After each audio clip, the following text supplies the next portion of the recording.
നമ്മളെ കയ്യിലൊരു ഭണ്ഡാരം ഉണ്ട് എന്ന് സങ്കല്പിക്കുക. ഒരു കൊല്ലത്തിന് മേലെയായി ആ ഭണ്ഡാരം തുടങ്ങിയിട്ട് നമുക്കാണെങ്കിൽ അർജന്റായിട്ട് ഒരു 50,000 രൂപ ആവശ്യമുണ്ട്. അപ്പൊ ആരോ പറഞ്ഞു, നീ എന്തിനാ ഈ ടെൻഷൻ അടിക്കണത്, നിന്റെ ഭണ്ഡാരം തന്നെ പൊളിച്ചാ പോരെന്ന്. നമ്മൾ പറഞ്ഞു അതില് 50,000 ഉണ്ടാവില്ല. അയാള് നമ്മൾ തമ്മിൽ ഒരു വാശി പുറത്ത് ഭണ്ഡാരം പൊളിച്ചു നോക്കി. അയാൾ പറഞ്ഞു 50,000 മേലൊക്കെ ഉണ്ടാവും, കാരണം നീ കുറെ തവണ അതിൽ ക്യാഷ് ഇട്ട കഥ നമ്മളോട് തന്നെ പറഞ്ഞിട്ടുണ്ടല്ലോ എന്ന് പറഞ്ഞ് ഒരു ചാലഞ്ച് എന്ന അർത്ഥത്തിൽ ഭണ്ഡാരം പൊളിച്ചു നോക്കുമ്പോ കിട്ടിയ ക്യാഷ് 1,30,000 രൂപ. നമുക്ക് ഭയങ്കര സന്തോഷമായിരിക്കും. എന്താണ് ശരിക്കും ഇപ്പൊ ഇവിടെ സന്തോഷിക്കാൻ വക ഉണ്ടായത്? ഭയങ്കരമായിട്ട് സന്തോഷിക്കാൻ മാത്രം ഇപ്പൊ എന്താ വക? നമ്മൾ തന്നെയല്ലേ ഈ 1,30,000 രൂപ അതിലിട്ടത്, വേറൊരാൾ 5 പൈസ ഇട്ടിട്ടില്ല. അപ്പൊ നമ്മളിട്ട ആ ക്യാഷ് അവിടെ തന്നെ ഉണ്ട് എന്നുള്ളതിൽ ഇപ്പൊ എന്താ സന്തോഷിക്കേണ്ടത്? ഇപ്പൊ ഞാൻ കയ്യിൽ കെട്ടിയിരിക്കുന്ന വാച്ച് പ്രസംഗം കഴിയുമ്പോഴേക്ക് കയ്യിൽ തന്നെ ഉണ്ട്, അതുകൊണ്ട് ഇപ്പൊ സന്തോഷം ഉണ്ടാവും. ഞാൻ വെച്ച ക്യാഷ് ഭണ്ഡാരത്തിലുണ്ട്. പിന്നെ എങ്ങനെയാ സന്തോഷിക്കാനുള്ള കാരണം എന്ന് പറഞ്ഞാല് നമ്മൾ അത്ര പ്രതീക്ഷിച്ചിട്ടില്ല എന്നുള്ളതാണ്. അപ്രതീക്ഷിതമായി ഇത്രയും വലിയ സംഖ്യ കിട്ടിയപ്പോ സ്വന്തം പണമാണെങ്കിലും നമുക്ക് വലിയ ഹാപ്പി ഉണ്ടാവും. ഇതേപോലെ സരിയു സിഖ്തി റളിയല്ലാഹു അൻഹു പറയാണ്, നിന്റെ ഖബർ എന്ന ഒരു ലോകത്തെ നീ ഭണ്ഡാരായിട്ട് സങ്കല്പിക്കുക. എന്നിട്ട് 10ന്റെ നോട്ട്, 5ന്റെ കോയന് കണ്ടാളോടെല്ലാം സലാം പറയാ. ആരെങ്കിലും സലാം പറഞ്ഞ വഅലൈക്കും അസ്സലാം എന്ന് മാത്രം പറയുന്നതിന് പകരം റഹ്മത്തുള്ളാന്നും കൂടി കൂട്ടിയിട്ട് 20ന്റെ നോട്ട് ഇടുക. ഇനി ബറക്കാത്തും കൂടി കൂട്ടിയിട്ട് 30 ആക്കുക. ഡെയിലി കുറെ സലാത്ത് എല്ലിയിട്ട് 2000ന്റെ നോട്ട് ഇടുക. പിന്നെ ആരെങ്കിലുമൊക്കെ പാവപ്പെട്ടവര് നമ്മുടെ കൂട്ടുകാരിൽ ഉണ്ടെങ്കിൽ അവരെയൊക്കെ സഹായിച്ചിട്ട് 2000ന്റെ കുറെ നോട്ടിടുക. ഇങ്ങനെ നമ്മളെ ഖബറിനെ ഭണ്ഡാരായി സങ്കല്പിച്ച് ഒരുപാട് നന്മ അവിടെ ഇൻവെസ്റ്റ് ചെയ്യും.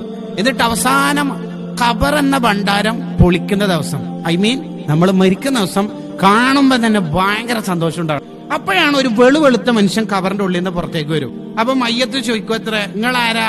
അന അമലുക സ്വാലിഹ്, നീ ചെയ്ത നല്ല കർമ്മങ്ങളാണ് അഥവാ സൽക്രമങ്ങളാണ് ഞാൻ എന്ന് പറഞ്ഞിട്ട് പരിചയപ്പെടുത്തും.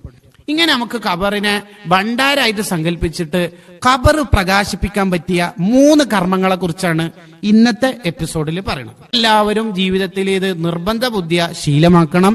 അള്ളാഹു തൗഫീഖ് ചെയ്യട്ടെ.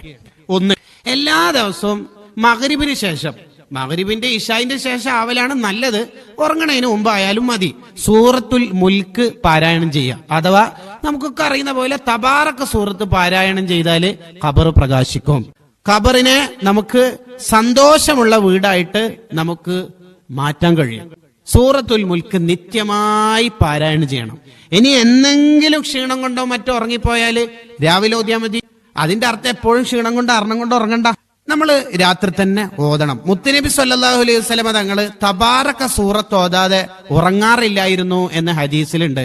നബി സല്ലല്ലാഹു അലൈഹി വസല്ലമ തങ്ങളെ ഇഷ്ടപ്പെടുന്ന നമുക്ക് അങ്ങനെ ഒരു ശീലം ഉണ്ടാവണം.